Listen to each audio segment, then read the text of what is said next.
that time of year. Itchy eyes, sneezing, and if you have allergies, tree pollen might be to blame here. Yeah, best case scenario, right? Cheetah Craft takes a closer look at cedar fever and why it's such a big problem here.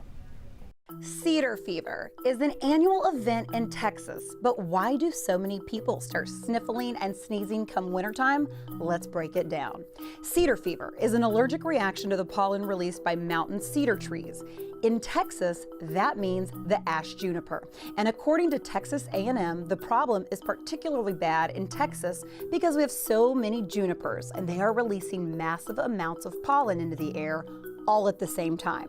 And we do mean massive. You might have seen video before of these trees releasing their pollen.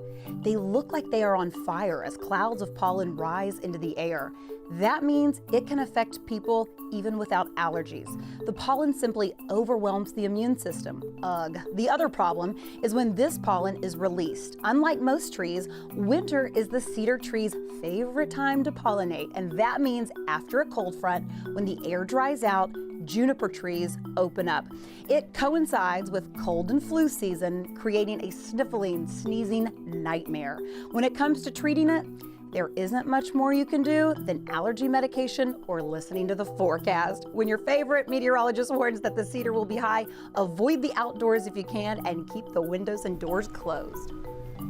That was Cheetah Craft reporting, and I know what you're thinking. Tomorrow on KHOU 11 Morning News, she'll explain how to tell the difference between cedar fever and COVID. Yes. And if you're feeling the sniffles today, it could be because cedar pollen is at the medium level right now, Tim? Yeah, that's right. It's moderately high. We've got other pollens out there as well, grasses and mold.